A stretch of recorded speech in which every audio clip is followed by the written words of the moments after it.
Hi, everyone, and welcome back to Quick Chat. Today, we're happy and excited to have with us Luigi Tiano, who is the co-founder of AssuranceIT. So we'll have Luigi explain to you exactly some of the issues concerning, security on the network, on the cyber network, which is something that we hold very dearly because as advisors, we have a lot of important client information, and the worst thing that can happen to us is that our computers get hacked, right? So, Luigi, we're going to have a couple of questions for you. The first one, I'll have Debbie go ahead and ask. Thanks, Maria. Welcome, Luigi. Thank you. Happy to be here. Thank you. The first question is explain the difference. And honestly, I didn't even know there was, but cyber resilience and cyber security. Yeah, so that's a good question, Deborah, and it is very interesting because there is a significant difference. So when we talk about cybersecurity, in our opinion, and when we talk about cybersecurity, that's an actual, it could be a finite thing. It's basically implementing a control or a process to basically protect your infrastructure, your computer, your network, and so on. When we talk about cyber resilience, it casts a bigger net, and it really involves a strategy, an entire strategy around protecting you as an individual or your business. And it brings more than just one thing. It brings more the thought process behind it, the strategy, and basically the how to behave or how to act when you are interacting on the internet.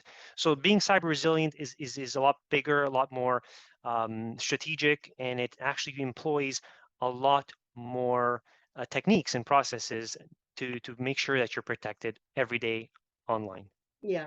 So Luigi, you said something quite interesting, which is strategy. So can you just explain what are some of those fundamental strategies? Yeah, so a lot of people ask those questions like, how do I get started, or what should I do today to make sure that I'm protected? So there's three fundamental things that I mentioned to anyone, whether you're an individual protecting your personal data or you're a business protecting not only your data but your client's data.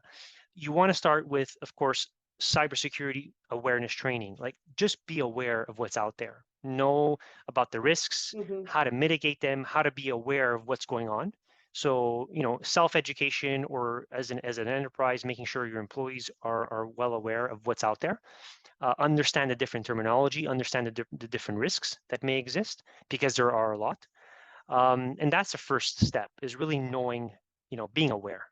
Second is what we call multi-factor authentication. Multi-factor authentication could be anywhere, from logging into your email and then getting a challenge response in the form of a text message to ensure that it's actually you logging in. And that we see often with our banking systems and any other secure login that you may have.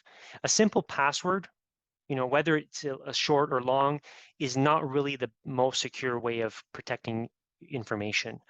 And then third and foremost is when starting out your journey, I often recommend simple backup.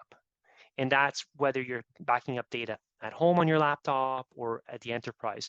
There's a simple rule that we call the 3-2-1 backup rule. So you have 3 copies of your data, 2 different mediums, and one of that set of data stored offsite in the event of a disaster, whether it be a physical disaster or some kind of ransomware attack where your actual data gets compromised.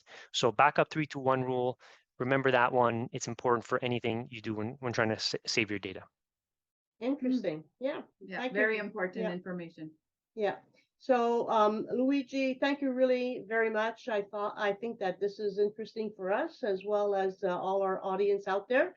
So if anyone needs any information, you can reach out to us and we'll put you in contact with AssuranceIT. Thank you very much, everyone. Yeah. Thank you. It was a pleasure. Have a great day. Have a great All right, day. you too. Bye-bye. Bye-bye. Bye-bye.